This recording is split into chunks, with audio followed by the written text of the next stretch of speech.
What is up, everyone, and welcome back to Rumble Cage Series. Today let's dive in with a matchup critics once called a formality. Robert Whittaker isn't supposed to survive the brutality that Khamzat Chimaev brings. At least, that's the popular narrative. Chimaev heard it first from buzzing pundits who crown him champion every time he laces up. Yet in a recent interview, he punked the brakes on that hype train, admitting Whittaker isn't the easy opponent everyone thinks he is. He pegged RDR as a submission-hungry grappler who will shoot immediately, but warned that Rob's takedown defense is granite, not glass. Oddly respectful from a fighter known for calling foes lambs to slaughter, right? Still, beneath that respect is a promise. Chimaev plans to make the world watch him devour a man nobody devoured. It's not just bravado, it's a statement of purpose that flips the middleweight script. Robert Whittaker and Rainier de Ritter are the main event in Abu Dhabi. How do you think that fight will go? It'll be a good fight, tough fight. Both is good fighters. I think the other guy more wrestler, a grappler. They're gonna try to take him down and submit.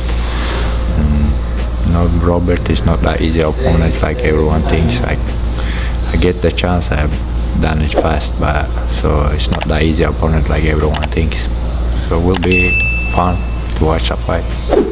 But that's only the first tremor. Tremors grow into quakes when tempers won't stay buried, and the next story rips open a fault line of its own. Khalil Roundtree doesn't do trailer park press conferences. He does quiet fury, a slow burn that can scorch worse than any headline-grabbing insult. Sitting across from Joe Rogan, he let months of frustration boil over in one blunt line. He's absolutely not a fan of Magomed Ankalaev, not as a fighter, and definitely not as a human. Roundtree hates smack talk for the sake of it. Ankalaev seems addicted. The champ fired off digital shots at Pereira, Prochaska, and out of nowhere, Roundtree himself. That last jab lit a fuse. Roundtree grew up on martial arts respect, and Ankalaev's cheap shots feel like a slap to that code. Even a wave of global love after his war with Pereira couldn't drown the sting of an unprovoked insult. Now Roundtree's revenge plan is almost silent. Let fists, elbows, and knees rewrite Ankalaev's vocabulary. Ankalaev is good, man. He's good. That guy's really good. I mean, you're smiling. I can't smile? You can, but you're smiling like, come on, man. I'm just smiling. What is your opinion on Ankalaev? I don't have one. You don't have any opinion at all? No, not one. Have you had bad interactions with him as a human? I don't like people who talk shit for no reason.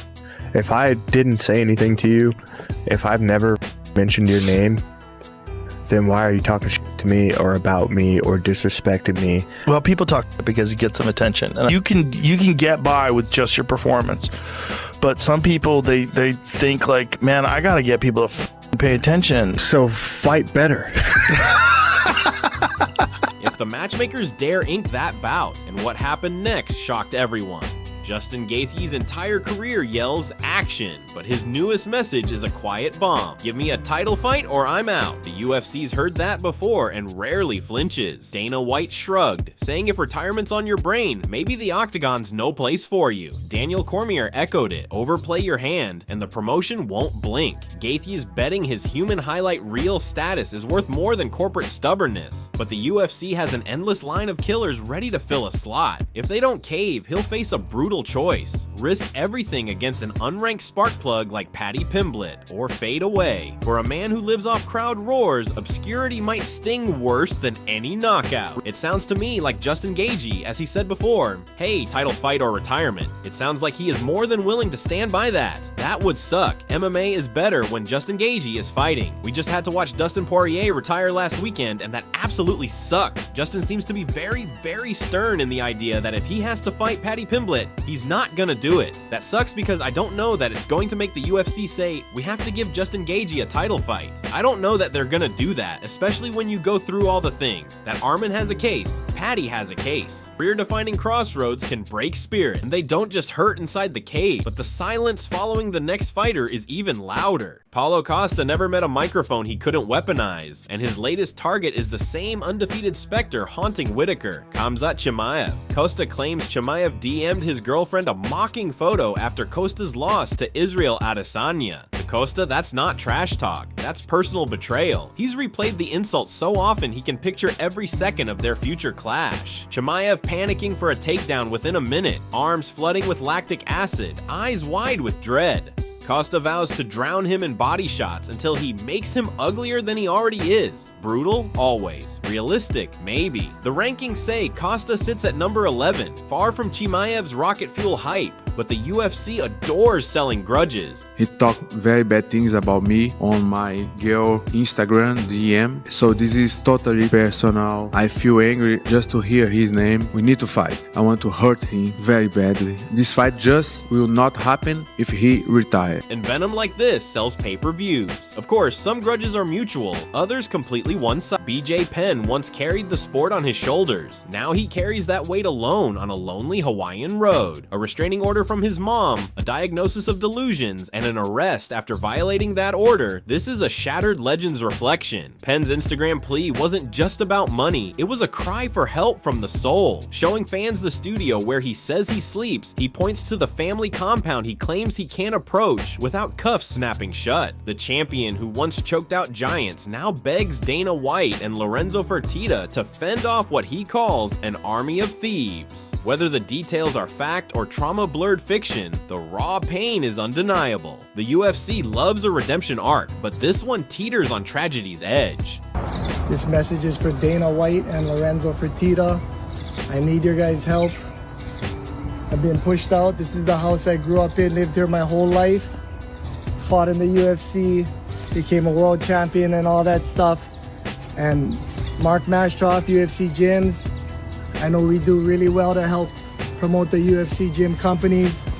And just, that's it. That's the house right there. Show them again, the house I grew up with. I'm kicked out of the house. An army moved into all of these houses. I need your guys' help. They got me staying over here in this studio. Right here, if I go anywhere near the house up there, I try to get my dogs, get whatever I can. I'll be arrested. They got me over here staying in this studio. And just think about it. No one's here to help me. And, you know, if any of my sponsors out there that, you know, I stayed extra long or I did anything, you know, because I always know if I was going to do a signing, I never leave early. I always stay, even if I got to stay longer.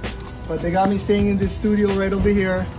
They want me to do my laundry at the laundromat. And I'm the world champion.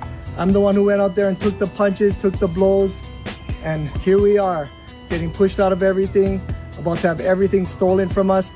All the money I made from the UFC gyms, all my sponsors, all invested back into my family, into everything. Every dollar I made invested back in. I'm about to get it all taken from me. And I need your guys' help. Dana White, Lorenzo Fertitta, Pat Tenori, come down this time and help this time, please. That's it. Meanwhile, across the globe, another fighter sharpens a different kind of vendetta.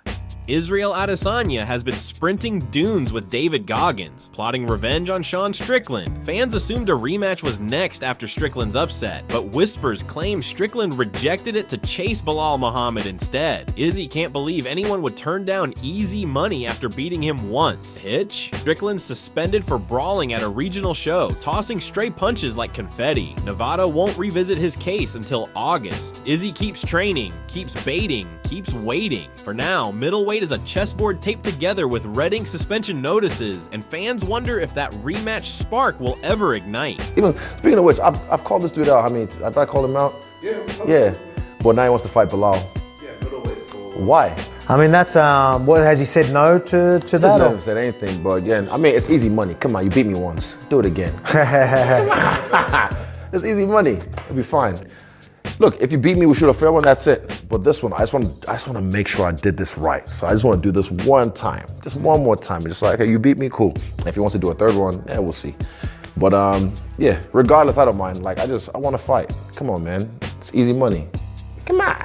Still, while Titans circle, the UFC factory keeps churning, rolling out fight announcements that redraw futures overnight. At dawn, smoke billowed from Dublin's Black Forge Inn, Conor McGregor's prized pub, and social media exploded. Arson, revenge, kitchen inferno. Amateur sleuths typed faster than firefighters moved hoses. Hours later, a local journalist live-streamed the truth. An electrical fuse box blew, damage minimal, pints still flowing. McGregor capped it with a photo and a single word: unbeatable. unbeatable. The wildfire rumors fizzled, but the episode proved a point. Any spark near a UFC celebrity becomes headline tinder no matter how small the flame.